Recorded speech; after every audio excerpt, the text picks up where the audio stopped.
Hey guys, it's been almost a week now since we got Slayer.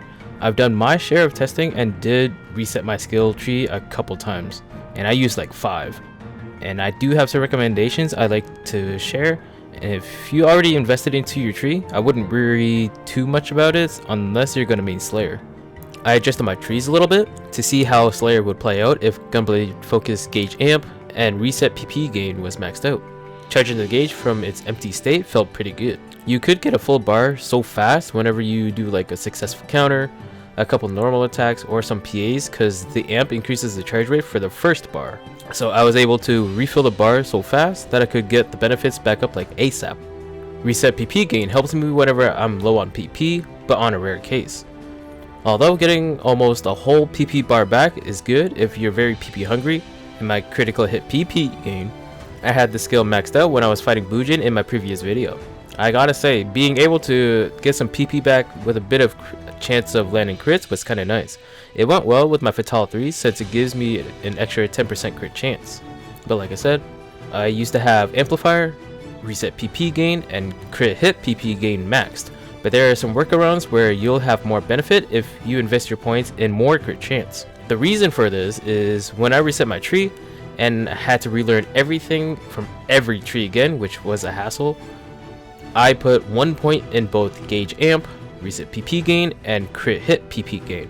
For Amplifier, I feel like that 1 point is more than enough to charge up the gauge since this only benefits the first gauge.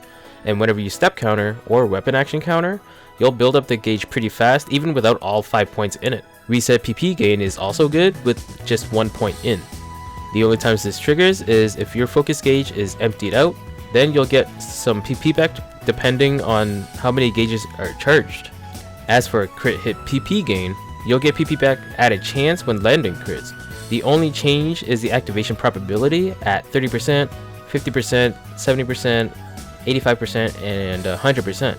But if you look closely, each point you will only get up to 4 PP as a main class and 2 PP as a subclass. And this has a cooldown of 1 second, which I have no idea why, but whatever. To me, this is only worth 1 point. You'll do just fine with the 30% activation rate since the rewards are all the same. Now, when investing the rest of your points, I recommend putting all of them in critical up and gallant attack critical up. Sure, the bonus gets some kind of decline rate when you put more points after like 7 points or 8 points in, but the rates are more rewarding than the points you would have put in the amp, reset PP gain, and crit hit PP gain. And if you want to build Slayer optimally, this is what I would recommend. The rewards are far better when you invest in crit chance, and 1 point in the skills I mentioned earlier, but do keep in mind, some stuff can vary depending on how many points you put in. But yeah, this is what I would recommend as a Slayer main. If you already put all points in crit up, gallant crit up, and crit hit PP gain, and using it as a subclass, then you'll do just fine. Oh, and for add-on skills, if you roll your add-on skills, personally, if you can get sub-skills like Photon Blast damage up or Rest Assign heal up or whatever, I would recommend you try to spec into HP in your add-ons as well if you plan to main Slayer. I was told Slayer has the lowest HP out of all the other classes, which makes sense since Kuropi mentioned in the podcast, which you guys should check out, that anything that has range potency, ranged classes, is pretty squishy, which I never knew. But yeah, I hope this helps. If it did, I'd appreciate a like and sub to the channel for more PSO2 content, and I'll see you all in the next one.